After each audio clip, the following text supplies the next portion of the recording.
Hello, Year 4 parents. Thank you so much for taking the time to connect with us. I know it's tricky when we've got busy lives, and we've recorded this webinar to help you guys get the information you need when you've got the time. My name is Harriet Guy, and this is Jamel Woodland, and Hello. we are a part of the teaching and learning team here at WES. We are pedagogical coaches, and we work with Head of Curriculum and the Deputy for Curriculum to ensure that curriculum and pedagogy is what it can be, like the best it can be at WES. And we're helping teachers in Year 3 and 4, Year 5 and 6 build digital capabilities. So we might start with the acknowledgement of country. We at West End State School acknowledge the Yagara and Turrbal people's lands and waterways, where we meet, learn, play and celebrate together. We recognise and respect the First Nations elders, past, present and emerging, for taking care of Meanjin and sharing their culture, efforts and contributions for thousands of years. Today, let's have some fun. Our learning intention is to unpack expectations for families bringing an iPad to school in term 4 of this year, 2023. So we want to make sure you have clarity around this so it can be really successful. So what does success look like? So we know we'll be successful when we understand the specs and resources to assist you as families. That you have clarity around those onboarding processes, that you ensure that you're able to access websites that you require for your learning as well, and making sure that student learning is at the forefront and that agreement is really important to do so. Our vision, our West End vision, is empowering every student to achieve their personal best to make the world a better place. So if we really want to enact that, what is the world? We've got to look at the world ahead. And to do that, we've got to make sure we encourage and grow futuristic learners. And our world is rapidly changing. So this is our intention, to make sure that our children make that world a better place. 3 guiding principles for this BYOD program are digital citizenship, digital learning, and digital connection. These principles provide us with clarity and direction for any actions we take. So these are at the forefront of any decisions, any experiences that the kids have. They're our north point. They are what guide us. So why? When we start any kind of new learning or any learning at all, we want to make sure we have our why really lovely and concrete. So we know that bringing your own device, it builds student autonomy and choice. It gives students more control over how they learn and how they engage, and that is one of the biggest factors here is student engagement. We want students to access instant, real life and real world information. We know they've got information now at their fingertips, so let's ensure that the students, our children, have got that information in a safe and productive way. Teachers can personalise an individual learning as well. We know through digital means we can do that really effectively. It connects the classroom and the home, and that's another way that parents have got an inside to the classroom. You might not be inside physically, but you absolutely have that connection through digital means. And we know that our Australian curriculum, of course, there's a huge emphasis on ensuring our children are digital, they've got that digital literacy. Okay, so we know our world is changing. So our children that we're working with in our BYOD are Generation Alpha, and that's those 12-year-olds and under.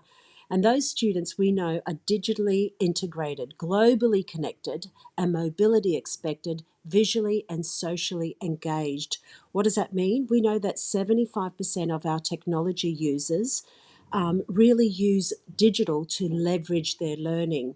They're globally connected. This generation are engaged in social change. They care about issues such as climate change, social equity, racism, resource scarcity, and this has been a huge increase since 2020.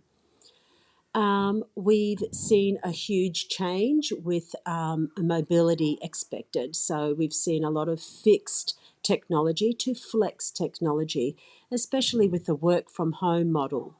We know that 70% of students see their ideal learning situation as a hybrid model. They're visually and socially engaged. They use multimodal ways of learning, and they love that bite-size, quick hits of information. They've got information at their fingertips. So, when we've asked students how often you use the following to teach yourself new skills, the top results is they learn, of course, through teachers and families, but they also learn through different websites and research engines. So, this is here to stay, and we really need to to leverage this digital into the future. We know that 65% of students will be in jobs that we don't even know about yet. They haven't been invented yet, but these are jobs that require a lot of that digital literacy, and only 15% of our students will go into those traditional jobs that we know now or once knew. So we need to be learning with technology, learning alongside it, so that we're not replaced by technology in our future. So let's get specific now. The actual device that they need needs to be 9th gen or up. All this information will be put onto our Q&A Padlet forum as well. But we're giving you this information here. You might want to start thinking about the Black Friday sales, or maybe getting a refurbished iPad, pre-owned, or maybe you have one already at home. We also have a JB Hi-Fi parent portal, which offers a discount as well. So they need to have the iPad 9th gen is minimum standard. There's one required app to download. That's on a list that we'll show you soon. They must have an iPad case and a keyboard, headphones, and a stylus. Some people use Apple Pencils. That's not a requirement, but they do need a stylus. A screen protector is really important, and it needs to be Wi-Fi only option. So no data plans, no SIM cards in, so that they can access internet outside of our secure server at school. And it's recommended that insurance is taken out as well. So there's a 2-year Apple Care that most families use. So what's it going to look like week 1 next term? It's really important that you, with your child, work through the onboarding checklist and the participation agreement as well. These are really important documents so that you're both having this conversation together, so that we, the 3 parties, student, school, and parents, are all clear about expectations for learning, because it is a tool for learning and it is not an entertainment device. So these conversations with these documents will really help you build that responsibility in your student. So, and it can be this co-constructed conversation where they're asking questions you may have not thought about what your expectations are at home before, and this is a really great way to bring these things up, because they're really important conversations. So the onboarding checklist goes through the specs, Apple ID, setting up family sharing. There's links to help you.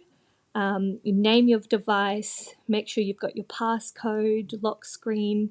It helps you set up downtime so that they're not getting notifications all the time. App limits, so that they are only using certain apps for a certain amount of time. And then there are all these other settings to help them with the assistive technology. And finally, towards the end, there's Intune Company Portal number 20. That's really important so that they can use the internet when they're at school. There's one required app that is Book Creator, and then you've got to check that all the other, just the Apple apps, are the ones that we use in class as well, so that they're there as well. I'm going to pause. This is a participation agreement that the that the students need to go through with you at home. It is a really good point in talking about each of those points and what they mean. The parents and the children will be signing this, so it's a real good anchor for us. If anything is broken, any of these agreements are broken, we can reflect and go back to this agreement and work towards making sure that nothing is broken here. So we know that Education Queensland and individual schools can also block various websites if need be, when they're proven to be inappropriate or unnecessary for learning at schools. So sites like YouTube or any other social media, we know we've got that access to block certain sites. But this is a very important document, and we will need this signed by both student and parents, making sure that everything's agreed upon, and we'll need that in the first week of next term, term 4. So if that agreement form is the starting off point, we're committed to returning to those important messages at school, and we encourage you to at home as well. So it's not just a one-off agreement at the beginning of the program. We're keeping these messages alive, and we're looking for opportunities to teach our kids continuously to be responsible. So at school, we'll continue to refer to that participation agreement, and that language comes into our classroom rules and language. And Year 6 student leaders share these messages on assembly as well. They may come down to Year 4 year level assembly. Yep. Ideally, we'd like the Year 4 students to be sharing those messages with their peers. At home, eSafety Commissioner, it's a government website. It's a really good website with lots of resources. There's a parent tab there. And it's really important that you encourage open conversation at home, because sometimes some information, inappropriate or confusing, can slip through those protections that we put up, and we don't want students to, it will happen for future, so we don't want them to keep that in and pretend that they haven't seen or misunderstood something. We need those channels of communication to be open so that they can talk to you and feel safe and secure again. We also suggest having a family tech agreement. That's just on the eSafety Commissioner website. We've got a link to it on the Padlet, and that's a really good way of co-constructing expectations at home. So how long you'll spend on the device, what you're allowed to use your device for, any sort of rules that it allows you to have your own household sort of agreement with your own family values embedded in that as well. So you could print that off and stick it on the fridge and refer to that at home. Again, these things really encourage that relationship between school, home, and student. If we're really going to cultivate really healthy tech habits for our students. We all need to do it together. I'm not sure if you can hear playtime's just started outside, so there might be some background noise, but we've only got 3 more slides to go, so we'll start to wrap this up. Something else that's available to our teachers is the Apple Classroom app. It's a way that we can view the student screens, mute sound on their devices, so teachers can mute iPads, lock screens. We can use it to navigate them to particular content. We can launch apps and lock apps. And you guys can use this at home as well. So you as a parent could get the Apple Classroom app and do that. But ultimately, this isn't our goal. Ultimately, we want responsible students who are making good choices. And we've got other structures in place in the classroom and hopefully at home as well, so that these kids are making good choices and using tech in a responsible way. So yes, it's there, and some teachers use it at the very beginning. Maybe they use it as a consequence throughout the term, but ultimately we don't want to use it. And I don't think the children as well don't No. want us to use it, because, No. you know, they see this as a tool for engagement and creativity Yeah. and all those wonderful things. Yeah. So And they if choice quickly, and autonomy is number one, Yeah. this doesn't really provide that. Yeah. What supports are in place for you and your child? The classroom teachers, they are always there. They're number one. We, the teaching and learning team, we support classroom teachers, and there's a multitude of websites available, but eSafety number one. Our school website has got all the resources that our BYOD need, and the Q&A forum for you to ask questions of us, and we can respond to that, and any links that we've communicated in this webinar will be popped on there as well. Other supports that are being discussed is Year 5 buddy class. So our Year 5s have been doing BYOD for 3 terms now.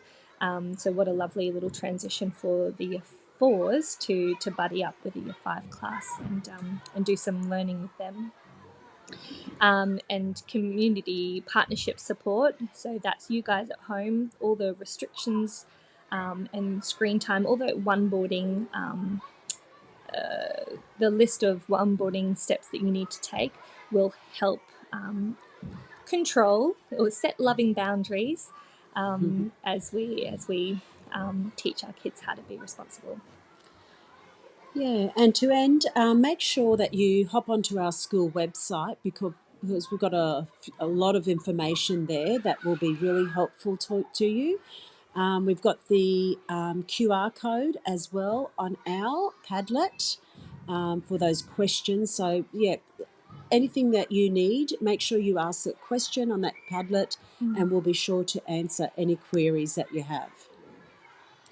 Great. Looking forward to connecting with you on the Padlet, and look out in the year level newsletter for more information and from your classroom teachers, of course.